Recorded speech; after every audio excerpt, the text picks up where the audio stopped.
So in today's class, we are going to discuss adjustment of Michelson's interferometer. जैसे circular fringes हमें दिखाई देती हैं माइकलसन्स इंटरफेरोमीटर में, जो भी आपकी इंटरफेरेंस फ्रिंजेस बनती हैं वो सर्कुलर फ्रिंजेस हम नॉर्मली ऑब्जर्व करते हैं। तो वो सर्कुलर फ्रिंजेस के लिए हम कैसे सेट करते हैं अपने एपरेटर्स को, तो वो सेटिंग हम आज पहले करेंगे। उसके बाद में मैंने कहा था कि बहुत सी टाइप की फ्रिंजेस हम ऑब्जर्व करते हैं इस पर्टिकुलर सेटअप के साथ। तो डिफरेंट डिफरेंट तरह की कौन कौन सी फ्रिंजेस, किस तरह की फ्रिंजेस हम देख सकते हैं वो हम देखेंगे आपके फिर टाइप ऑफ फ्रिंजेस में या फॉर्म ऑफ फ्रिंजेस आपका जो टॉपिक है। ये दोनों टॉपिक्स हम आज की क्लास में करेंगे। तो सबसे पहले हम क्या चीज करने वाले हैं, आपका एडजस्टमेंट ऑफ माइकलसन्स इंटरफेरोमीटर।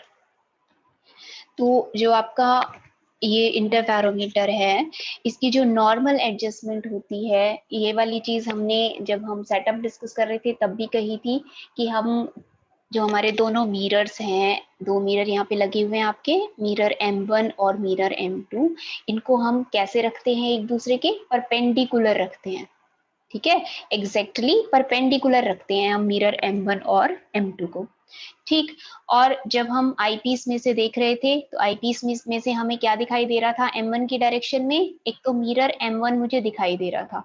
ठीक, और दूसरा मुझे क्या दिख रहा था, जो हमारा दूसरा मिरर है M2 मिरर, इसकी यहाँ पे इमेज दिखाई दे रही थी, M2 डैश जिसको हमने कहा था। तो नॉर्मल एडजस्टमेंट में मिरर M1 और M2 डैश की जो इमेज होती है ये एक दूसरे के क्या होनी चाहिए, एग्जैक्टली पैरेलल होनी चाहिए। और वो कब होंगी पैरेलल, जब ये दोनों मिरर एग्जैक्टली परपेंडिकुलर होंगे एक दूसरे के, उस वक्त इमेज और मिरर M1 दोनों एक दूसरे के पैरेलल होंगे। तो हमें यही सेटिंग इसकी करनी है कि हम कैसे बनाएं इनको एग्जैक्टली एक दूसरे के परपेंडिकुलर कैसे करते हैं, या फिर मिरर M1 और M2 डैश को एक दूसरे के एग्जैक्टली पैरेलल कैसे करते हैं। इन दिस सिचुएशन जो फ्रिंजेस हमें दिखाई देती हैं, the fringes in such a case would be concentric circles. ठीक है, तो नॉर्मल एडजस्टमेंट में हमें कॉन्सेंट्रिक सर्कल्स ऑब्जर्व होने चाहिए। तो कॉन्सेंट्रिक सर्कल्स तक पहुंचने के लिए हम कैसे सेटिंग करते हैं, वो सेटिंग हम आपकी यहाँ पे देखेंगे।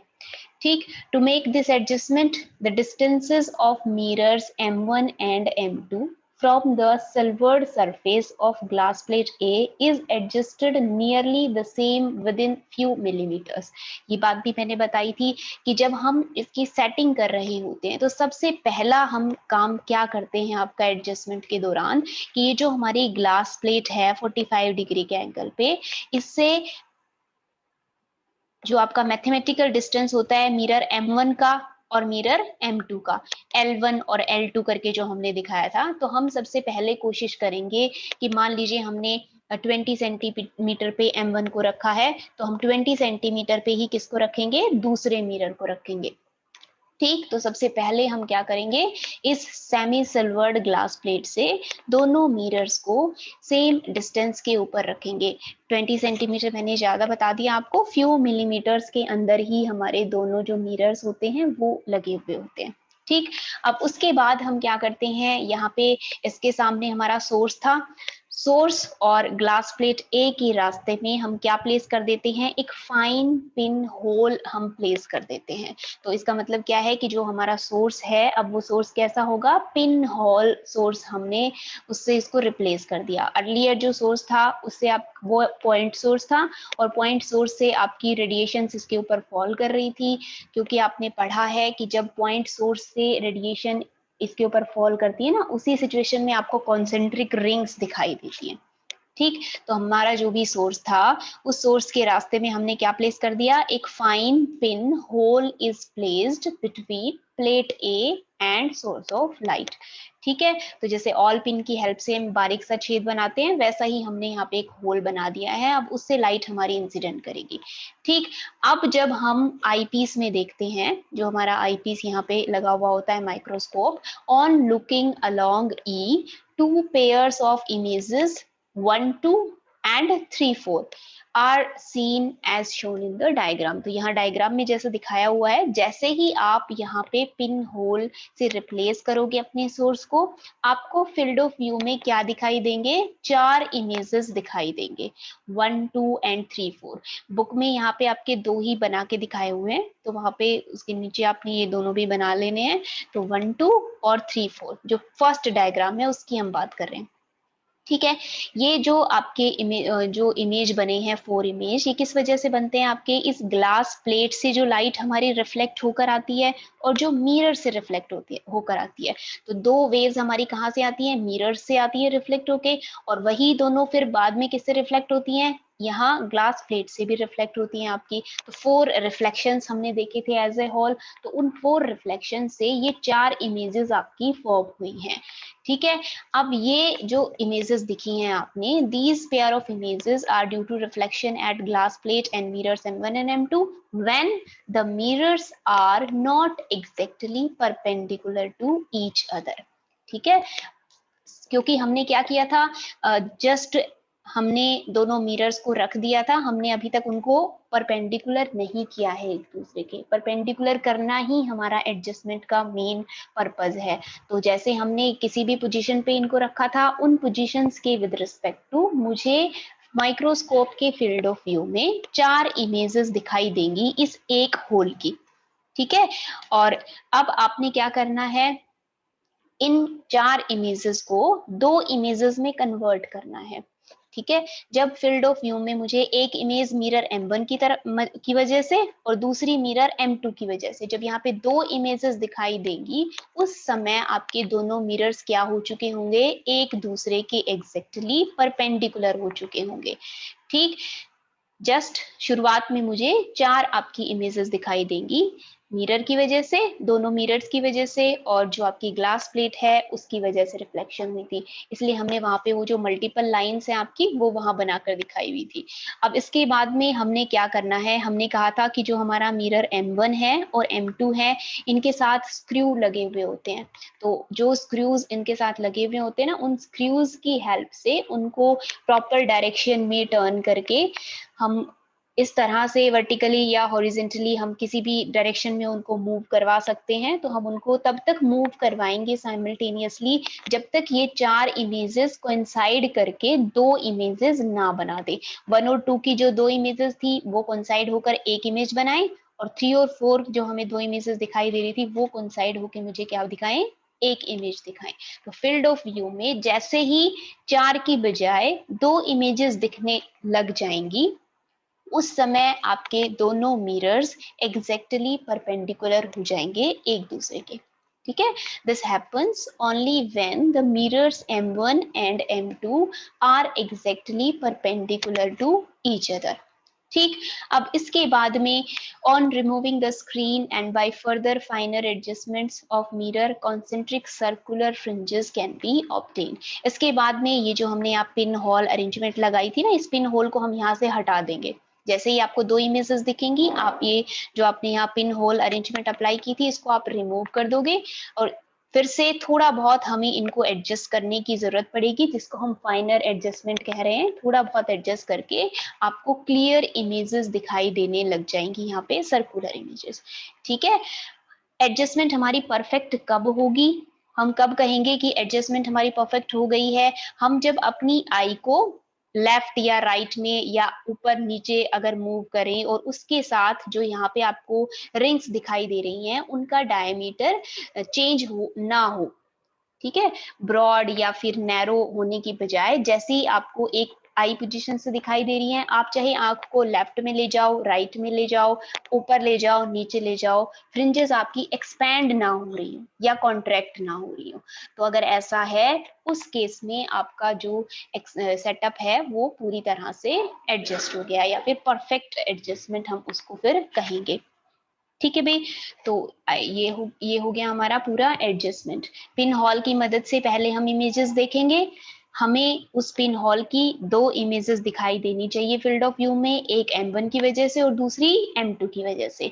नहीं दिख रही हैं, इसका मतलब ये एक दूसरे के परपेंडिकुलर नहीं है। हमें इनके जो स्क्रूज हैं उनको हॉरिजेंटल या वर्टिकल किसी भी डायरेक्शन में मूव करेंगे, और मूव करवा के हमने क्या कर देना है, 2 इमेजेस में कन्वर्ट कर देना है। जैसे ही 2 इमेजेस में कन्वर्ट हो जाएगा, इसका मतलब M1 और M2 हमारे परपेंडिकुलर हो गए। ठीक है, उस सिचुएशन में हम यहाँ से आपका रिमूव कर देंगे इस स्क्रीन को, और हमें फील्ड ऑफ व्यू में क्या दिखाई देंगे, आपके रिंग्स दिखाई देंगे। और उसके बाद थोड़ी बहुत एडजस्टमेंट के बाद हमें एग्जैक्ट या फिर परफेक्ट आपका इंटरफेरेंस पैटर्न दिखाई देगा फील्ड ऑफ व्यू में। ठीक है, तो ये आपकी एडजस्टमेंट थी माइकलसन इंटरफेरोमीटर की। उसके बाद में हम कुछ देखेंगे आपके कितनी तरह के फ्रिंजेस, तो आपके बहुत सी तरह के फ्रिंजेस दिखाई दे सकते हैं। उसमें से जो बेसिक हैं आपके, वो बेसिक फ्रिंजेस हम यहाँ पे आपके देखेंगे टाइप ऑफ फ्रिंजेस में। तो इन माइकलसन्स इंटरफेरोमीटर द फ्रिंजेस में बी स्ट्रेट लाइन फ्रिंजेस मुझे दिखाई दे सकती हैं। सर्कल्स, जैसे अभी हमने कहा था कॉन्सेंट्रिक सर्कल्स, सर्कल्स की फॉर्म में भी दिखाई दे सकती हैं। पैराबोलिक फ्रिंजेस भी बन सकती हैं आपकी, इलिप्टिकल फ्रिंजेस भी फॉर्म हो सकती हैं, और हाइपरबोलिक फ्रिंजेस भी बन सकती हैं। किस पर डिपेंड करते हुए, depending upon distance D. Distance D किसके बीच में है, आपका जो मिरर M1 है और दूसरे मिरर की जो इमेज है, उन दोनों के बीच के डिस्टेंस को अगर हम डी लिखते हैं, तो उस डिस्टेंस को वेरी करवा के, और साथ ही साथ अल्फा एंगल, उन दोनों के बीच का जो एंगल है, जैसे यहाँ पे आपको दिखाई दे रहा है ना डायग्राम में, M1 बना हुआ है और M2 डैश बना हुआ है डॉटेड लाइन से। तो इन दोनों लाइंस के बीच में एंगल को वेरी करके और इस डिस्टेंस को वेरी करके हम डिफरेंट डिफरेंट तरह की फ्रिंजेस ऑब्जर्व कर सकते हैं माइकलसन्स इंटरफेरोमीटर में। तो उसमें से सबसे पहली जो आपकी फ्रिंजेस हैं वो क्या है, आपकी सर्कुलर फ्रिंजेस। तो सर्कुलर फ्रिंजेस मुझे कब दिखाई देती हैं, तो अभी अभी जो हमने अरेंजमेंट की थी, जो सेटअप किया था, उस सेटअप हमारा किसके लिए था, सर्कुलर फ्रिंजेस के लिए ही था। Central circular fringes are produced when alpha is 0। जो एंगल है हमारे M1 और M2 डैश के बीच में, वो अगर 0 हो, इसका मतलब क्या है, ये दोनों एक दूसरे के एग्जैक्टली पैरेलल हो। मिरर्स तो एक दूसरे के परपेंडिकुलर हो, और एक मिरर और दूसरे की इमेज एक दूसरे के क्या होनी चाहिए, एग्जैक्टली पैरेलल होनी चाहिए। तो when M1 is perfectly parallel to M2 dash, उस सिचुएशन में मुझे सर्कुलर फ्रिंजेस दिखाई देती हैं। ठीक है, अब उसको सॉल्व करने के लिए आपका ये थोड़ा सा यहाँ पे मैथमेटिकली इसको सॉल्व किया हुआ है कि भाई आप पाथ डिफरेंस कैसे लिखते हो। तो इसका ज्यादा डिटेल में आपको सोल्यूशन नहीं करना है। इन केस मान ली ये जो एस डैश हमने यहाँ पे दिखाया है, एस हमारा कोई भी सोर्स था, और उस एस की जो इमेज बनाई किसने, ग्लास प्लेट ए ने, जो बीच में हमने सेमी सिल्वर्ड ग्लास प्लेट रखी हुई है। Let us suppose S dash क्या है, आपकी इमेज है जो ए ने बनाई है आपके सोर्स की। ठीक है, अब वहां से हमारी एक लाइन कहाँ जाती है, M1 को, और दूसरी कहाँ जाती है, M2 डैश को जाती है, या M2 को कहेंगे हम पहले। तो M2 डैश को हम बाद में कहते हैं कि भाई अपीयर होता है कि M2 से आ रही है दूसरी रिफ्लेक्टेड लाइट। ठीक है, तो हमने वहां से ये आपकी कोई इंसिडेंट लाइट ले ली जो कि थीटा एंगल के ऊपर इंसिडेंट कर रही है M1 और M2 पे। दोनों एक दूसरे के पैरेलल हैं M1 और M2 डैश, तो एंगल ऑफ इंक्लिनेशन जो है वो आपका सेम होगा, थीटा ही होगा, थीटा ऊपर वाले के लिए और थीटा ही आपका नीचे वाले के लिए होगा। ठीक है भाई, अब उसके बाद में ये जो दोनों वेव्स थी ये रिफ्लेक्ट होकर आती है हमारी आई पीस में। तो ये दोनों हमें मान लेते हैं, हमने इनको ऐसे बैकवर्ड डायरेक्शन में एक्सटेंड किया, और जो एक दूसरे के बिल्कुल एग्जैक्टली ऊपर नीचे सेम लाइन में जो भी पॉइंट्स आ रहे थे उनको ज्वाइन कर दिया हमने। तो ये जो हमारी रिफ्लेक्टेड लाइट है जो आई पे पहुंच रही है, ये हमें S1 और S2 से आती हुई दिखाई दे रही है। M1 मिरर से जो लाइट आ रही थी उसको S1 कहा है हमने, और M2 डैश से जो आ रही थी उसको मैंने S2 से रिप्रेजेंट किया है। तो S1 और S2 क्या हो गई, सोर्स S डैश की क्या हो गई, इमेजेस हो गई, जो किसने बनाई, मिरर M1 और M2 डैश ने फॉर्म की। ठीक है भाई, तो S1 and S2 are two virtual images of the source S dash due to M1 and M2 dash। ठीक, नाउ अगर हमारी इन दोनों मिरर्स के बीच में M1 और M2 डैश के बीच में अगर डिस्टेंस d के बराबर है, तो ये जो डिस्टेंस होता है आपका, इट इज ऑब्जर्व दैट कि ये किसके बराबर आता है, 2 टाइम्स ऑफ d के बराबर आता है। इसका मैथमेटिकल डेरिवेशन आपको नहीं करना, आपको सिर्फ यही याद रखना है कि अगर मिरर और दूसरे मिरर की इमेज के बीच में डिस्टेंस d है, तो उनकी जो इमेजेस बनती हैं मिरर्स की वजह से, उनके बीच का डिस्टेंस किसके बराबर आता है, 2 टाइम्स ऑफ d के बराबर आता है।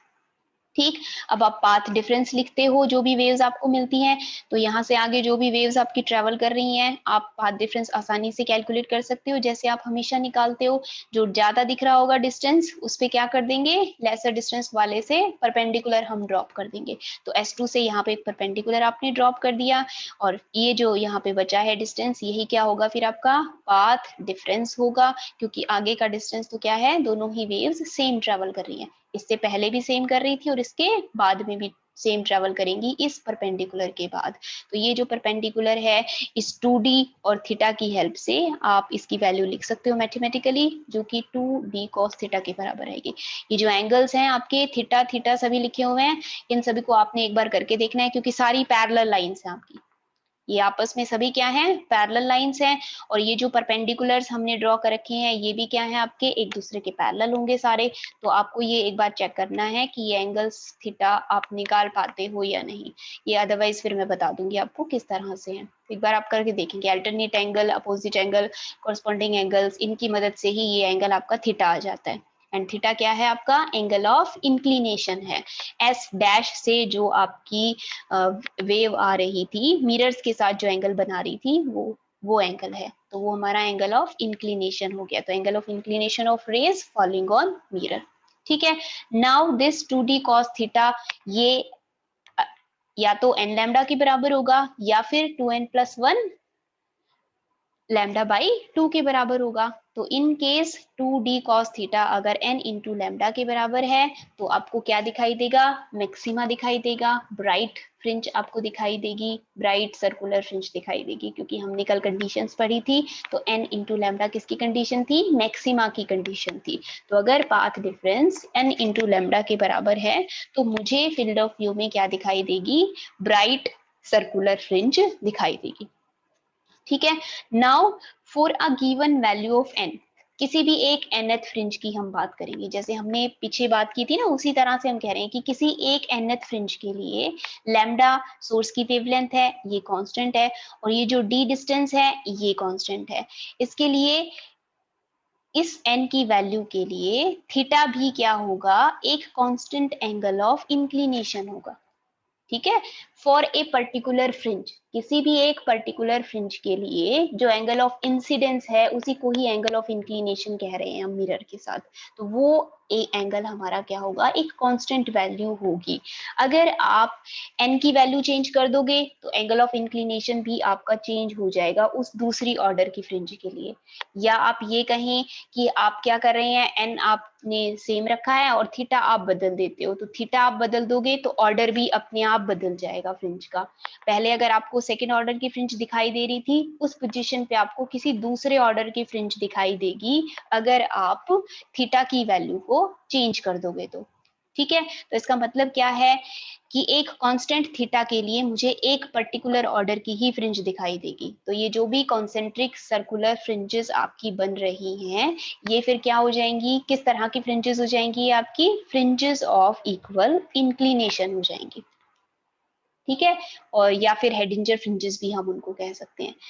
These concentric fringes which are produced due to interference with the phase difference, जो भी phase difference हमने लिखा था, ये आपकी मेनली किसकी वजह से, mainly determined by inclination theta. इसी वजह से हम इनको क्या कहते हैं, फ्रिंजेस ऑफ इक्वल इंक्लिनेशन कहते हैं। ठीक है भाई, अब इसके बाद में ये आपकी 3 सिचुएशंस यहाँ पे हमने डिस्कस की हैं, क्योंकि हम कैसे कर सकते हैं इसको सॉल्व। ये हो सकता है कि दोनों एक दूसरे के साथ कोइंसाइड कर रहे हो, जो हमारे दोनों मिरर्स हैं, ये जो सेंटर में हमने बनाया है ना, ये उस पोजीशन पे है जब M1 भी यहीं पे है और M2 भी इसी के ऊपर ही एग्जिस्ट कर रहा है। तो M1 और M2 डैश अगर एक दूसरे के साथ कोइंसाइड कर रहे हो, इसका मतलब क्या है कि पाथ डिफरेंस की वैल्यू क्या है, वहां पे 0 है। क्योंकि दोनों एक जगह पे, इसका मतलब है कोई पाथ डिफरेंस होगा ही नहीं, तो पाथ डिफरेंस 0 हो जाएगा।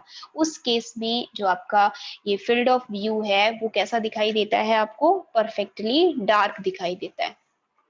ठीक है, ये सिचुएशंस है आपकी जो ऑब्जर्व की गई थी। तो व्हेन दोनों ये जब कोइंसाइड कर रहे होते हैं उस समय मुझे फील्ड ऑफ व्यू में क्या दिखाई देती है? डार्कनेस दिखाई देती है। इसके अलावा अगर M1 और M2 में से M2 डैश अगर I के नजदीक है उस समय भी मुझे सर्कुलर फ्रिंजेस दिखाई देती हैं, या दूसरी सिचुएशन ऐसी हो सकती है कि M1 नीचे है और M2 डैश आपका क्या है? अवे फ्रॉम द आई है। तो दोनों ही सिचुएशंस में मुझे क्या ऑब्जर्व होगा? आपके कॉन्सेंट्रिक सर्कुलर फ्रिंजेस ऑब्जर्व होते हैं। ठीक है भाई, तो ये किसकी कंडीशन थी? आपकी सर्कुलर फ्रिंजेस की थी। इसको थोड़ा सा डिटेल में समझाया हुआ है। ये आपका 2 मार्कर्स में वैसे पूछ लिया जाता है कि सर्कुलर फ्रिंजेस आपकी किस तरह से ऑब्जर्व होती हैं। कंप्लीट टाइप ऑफ फ्रिंजेस भी आपसे पूछी जा सकती हैं और डिफरेंट डिफरेंट भी पूछी जा सकती हैं। तो जो हमारी सेकेंड टाइप है वो क्या है? आपकी लोकलाइज्ड फ्रिंजेस होती हैं। तो जो हमारा सेटअप होता है, हमने मेनली क्या कहा? मिरर M1 और M2 डैश, इसके बीच का जो एंगल है वो एंगल ही डिफाइन करता है हमारा कि कैसी फ्रिंजेस मुझे दिखाई देंगी।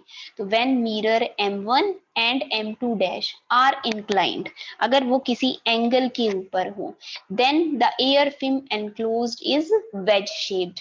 जैसे ही क्या कैसे बात कर रहे हैं हम कि एक ऐसे है और दूसरा इस तरह से है, तो ये कौन सा एग्जाम्पल है? ये आपका वेज शेप्ड फिल्म का एग्जाम्पल है। तो एक मिरर ऐसे हो और दूसरा इंक्लाइंड हो उसके साथ, तो उस समय मुझे वेज शेप्ड फिल्म बनेगी हमारी बीच में, इन दोनों के बीच में एयर फिल्म, और स्ट्रेट लाइन फ्रिंजेस हमें दिखाई देगी फील्ड ऑफ व्यू में। ठीक, अगर पैरेलल होते हैं तो सर्कुलर फ्रिंजेस दिखती हैं, और इंक्लाइंड होते हैं एक दूसरे से किसी एंगल पे तो हमें स्ट्रेट लाइन फ्रिंजेस दिखाई देती हैं। ठीक, अब इसमें भी 3 सिचुएशंस है आपकी। The fringes are perfectly straight, कब मुझे परफेक्टली स्ट्रेट फ्रिंजेस दिखाई देती हैं? ये जो सेंटर में हमने बनाया है जो डायग्राम, ये किसका है? परफेक्टली स्ट्रेट फ्रिंजेस के लिए है। वो कब बनती हैं? जब मिरर M1 और M2 डैश एग्जैक्टली एक दूसरे को इंटरसेक्ट कर रहे हो, मतलब कि मिड पॉइंट पे एक दूसरे को इंटरसेक्ट अगर कर रहे हो, तो ही मुझे फील्ड ऑफ व्यू में क्या दिखेंगी? परफेक्टली स्ट्रेट लाइंस दिखाई देंगी।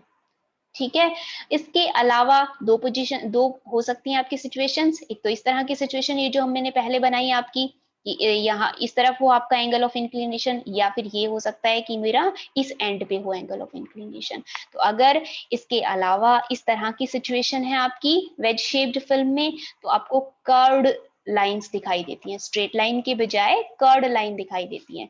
और जो कर्व्ड सरफेस का कन्वेक्स पार्ट होता है वो किस तरफ होता है? Towards angle of ways. जिस तरफ आप एंगल ऑफ वेज बनाओगे उसी तरफ आप क्या दिखाओगे? कन्वेक्स सरफेस दिखाओगे। तो यहाँ पे ये देखिए कन्वेक्स सरफेस, यहाँ है एंगल ऑफ वेज इसलिए यहाँ पे मैंने दिखाया है, और इधर इस यहाँ पे है एंगल ऑफ वेज इसलिए यहाँ पे दिखाई। ठीक है भाई, और जैसे ही अगर आप इनको दोनों को पैरेलल कर दोगे एक दूसरे के, तो ये जो सेंटर बनती जा रही है ना आपकी सर्कुलर की तरह से, ये मुझे बिल्कुल ही फिर सर्कुलर दिखाई देने लग जाएंगी अगर आप इनके बीच का पोजीशन इसी तरह से चेंज करते रहोगे। एग्जैक्टली एक दूसरे के पैरेलल होते ही मुझे क्या दिखेगा? सर्कुलर फ्रिंजेस दिखाई देने लग जाएंगी। और अगर मुझे लोकलाइज्ड फ्रिंजेस देखनी है, उसमें भी परफेक्टली स्ट्रेट फ्रिंजेस, तो मुझे कैसा रखना होगा मिरर M1 और M2 डैश को? एग्जैक्टली सेंटर में कोइंसाइड करते हुए रखना होगा। ठीक है, अब ये जो पोजीशन है आपकी, ये वाली जो हमने अभी कही ना सेकेंड पोजीशन जो है जिसमें ये इंटरसेक्ट कर रहे हो, अब इसी सेटअप में ही हम व्हाइट लाइट फ्रिंजेस आपकी ऑब्जर्व करते हैं। तो जब अगर हमें व्हाइट लाइट फ्रिंजेस देखनी होती हैं तो हम किसके लिए सेट करते हैं? लोकलाइज्ड फ्रिंजेस का जो स्ट्रेट फ्रिंजेस है, परफेक्टली स्ट्रेट फ्रिंजेस, उसके लिए हम सेट करते हैं, और फिर वहां पे जो मोनोक्रोमेटिक लाइट का सोर्स होता है उसको रिप्लेस कर देते हैं व्हाइट लाइट के सोर्स से। ठीक है। तीसरी फ्रिंजेस आपकी व्हाइट लाइट फ्रिंजेस बताई हैं। तो white light fringes when mirror M1 and M2 dash intersect. Intersect का मतलब आपको क्लियर हो गया, सेंटर पॉइंट पे एक दूसरे को इंटरसेक्ट कर रहे हो। The path difference along the line of intersection is 0। जो भी पॉइंट ऑफ इंटरसेक्शन होगा आपका, उस पॉइंट ऑफ इंटरसेक्शन पे पाथ डिफरेंस की वैल्यू क्या आएगी आपकी, 0 आएगी। t is equal to 0। जहां आप कहते हैं ना, जैसे वेज शेप्ड फिल्म में हमने थिकनेस जहां 0 गई थी, तो वो थिकनेस 0 कब होगी इंटरसेक्ट कर रहे होंगे, तो बिल्कुल सेंट्रल पॉइंट पे हमारा इंटरसेक्ट कर रहे होंगे, तो वहां पे पाथ डिफरेंस क्या हो जाएगा आपका, 0 हो जाएगा। अब पाथ डिफरेंस 0, इसका मतलब व्हाइट लाइट में जो आपकी 7 की 7 फ्रिंजेस होती हैं, उन सभी के लिए पाथ डिफरेंस क्या होगा, 0 होगा। ठीक है, सबके लिए 0 है, इसका मतलब सारी की सारी फ्रिंजेस, या सॉरी सारी की सारी वेवलेंथ्स मुझे उस पॉइंट पे दिखाई देंगी। अगर सारी की सारी वही दिखाई देंगी, इसका मतलब सारी मिलके क्या बना देंगी, व्हाइट फ्रिंज वहां पे फॉर्म कर देंगी। तो with the source of white light along the line of intersection we get central achromatic bright fringe। ठीक है, जो कलर्ड फ्रिंजेस दिखती है ना, उनको क्रोमेटिक कहते हैं हम। तो क्रोमेटिक का बजाय मुझे क्या दिख रहा है, कलर की बजाय मुझे वहां पे व्हाइट दिखाई दे रही है, तो इसका मतलब उसको हम क्या नाम दे रहे हैं, आपका एक्रोमेटिक ब्राइट फ्रिंज कहते हैं। ठीक, इन केस अगर आप ग्लास प्लेट ए को सेमी सिल्वर्ड नहीं रखते, अनसिल्वर्ड रखते हो, उस केस में यहाँ पे आपको क्या दिखाई देगा, सेंटर में डार्क फ्रिंज दिखाई देगी। आपने कल कंडीशंस पढ़ी थी कि अगर सेमी सिल्वर्ड होती है तो मैक्सिमा के लिए एन लैम्डा के बराबर होता है, और अगर ऐसा नहीं होता तो कंडीशंस हमारी क्या हो जाती हैं, उल्टी हो जाती है। तो कंडीशन उल्टी हो जाएंगी, तो उस केस में मुझे यहाँ पे क्या दिखेगा, डार्क फ्रिंज दिखाई देगी। ये सारी जो कंसेप्चुअल चीजें हम कर रहे हैं, ये सारी आपके लिए इंपॉर्टेंट है, तो इनको सबको आपने अच्छे से समझना है। नाउ उसके बाद सेंटर में तो हमें दिखाई देगी आपका ब्राइट, तो इसके बीच में जो भी है ये हमारा ब्राइट फ्रिंज दिखाई दे रही होगी। इसके अलावा ऐसी जो भी लाइंस दिखाई देंगी दोनों तरफ, इधर साइड, लेफ्ट साइड में भी और राइट साइड में भी मुझे कुछ लाइंस दिखाई देंगी, स्ट्रेट लाइंस, 3 और 4 coloured straight fringes are observed, और उसमें भी दोनों तरफ वो सिमेट्रिकली प्रेजेंट होंगी। वॉयलेट एंड आपका सेंटर के जस्ट पास होगा, और जैसे जैसे आप दूर जाओगे वहां आप क्या ऑब्जर्व करोगे, रेड एंड ऑब्जर्व करोगे। इसी तरह से राइट साइड में भी वॉयलेट से लेके रेड के बीच की मुझे कुछ फ्रिंजेस दिखाई देंगी। कुछ का मतलब क्या है आपका, जो जो मैक्सिमा की कंडीशन सेटिस्फाई करती हैं वही हमें दिखाई देती हैं। मिनिमा की कंडीशन जो सेटिस्फाई करती हैं वो यहाँ पे आपको ऑब्जर्व नहीं होती हैं। ठीक है भाई, तो ये तो हो गया आपका कि आप व्हाइट लाइट फ्रिंजेस कैसी दिखती हैं आपको और कब दिखती हैं। अब हम इनको प्रोड्यूस कैसे करते हैं, तो ये मैंने आपको बताया था कि to produce white light fringes, जो हमारे मिरर्स हैं M1 है और M2 डैश, उनको इस तरह से रोटेट किया जाता है स्लाइटली कि वो किस पोजिशन में आ जाए, लोकलाइज्ड फ्रिंजेस मुझे दिखाई देने लग जाए। मोनोक्रोमेटिक सोर्स के साथ ही हम उनको लोकलाइज्ड फ्रिंजेस के लिए सेट कर लेते हैं, स्ट्रेट फ्रिंजेस के लिए। ठीक है, अब उसके बाद में जो आपका क्रॉस वायर होता है, माइक्रोस्कोप का क्रॉस वायर, वो क्रॉस वायर हम कहाँ पे सेट कर देते हैं, आपकी 0 पाथ डिफरेंस वाली फ्रिंज के with respect to locate the position of M1 with monochromatic light which corresponds to 0 path difference। तो 0 path difference की with respect to जो भी पोजीशन होगी आपकी M1 मिरर की, जो इसके साथ आपके स्केल्स लगे हुए होते हैं, मिरर M1 और M2 के साथ में स्केल्स लगे हुए होते हैं, हम क्या कर रहे थे, उनको स्लाइटली रोटेट कर रहे थे, तो वहां से उसको मार्क कर लेंगे कि भाई इस पोजीशन पे मुझे स्ट्रेट फ्रिंजेस दिखाई दे रही हैं। ठीक है, तो वो पोजीशन हम उसकी मार्क कर लेंगे, तो आपने उसी पोजीशन के ऊपर ही उसको रखना है। जरा सा अगर मान लीजिए ऊपर नीचे भी हो गया तो उसको उसी पोजीशन पे सेट करना है। इस वजह से इस बात के लिए हमने उसको मार्क कर लिया। ठीक है, अब उसके बाद जो हमारी लोकलाइज्ड फ्रिंजेस होती हैं वो प्रैक्टिकली स्ट्रेट फ्रिंजेस होती हैं, तो वो स्ट्रेट फ्रिंजेस मुझे फील्ड ऑफ व्यू में दिखाई देंगी उस समय।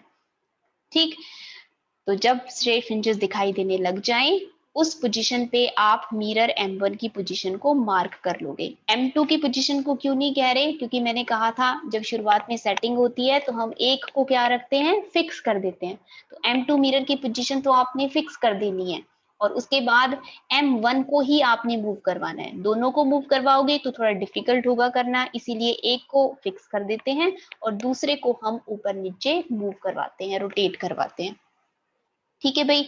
अब जैसे ही स्ट्रेट लाइन फ्रिंजेस दिखेंगी, आपने क्या कर देना है, मोनोक्रोमेटिक सोर्स को व्हाइट लाइट के सोर्स से रिप्लेस कर देना है। और बाय एडजस्टिंग स्लाइटली मिरर को, थोड़ा बहुत हो सकता है कि ब्लर्ड दिखाई दे रही हूँ इमेजेस, तो उस ब्लर्डनेस को रिमूव करने के लिए मुझे स्लाइटली उसको थोड़ा बहुत ऊपर नीचे करना पड़ेगा, बिल्कुल हल्का सा।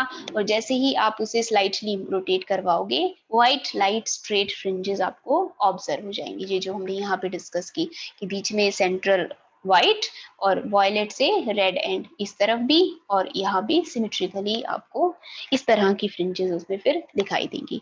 तो ये था आपका टाइप ऑफ फ्रिंजेस, जो भी टाइप ऑफ फ्रिंजेस हमें दिखाई देती हैं मोनोक्रोमेटिक लाइट के साथ और व्हाइट लाइट के साथ। तो जो आपने लास्ट के दोनों पार्ट पढ़े, लोकलाइज्ड फ्रिंजेस क्या होती हैं और व्हाइट लाइट की फ्रिंजेस आप कैसे ऑब्जर्व करते हो और किस तरह सेट कैसे करते हो, उसके लिए ये दोनों ही पॉइंट्स आपके लिए इंपॉर्टेंट थे।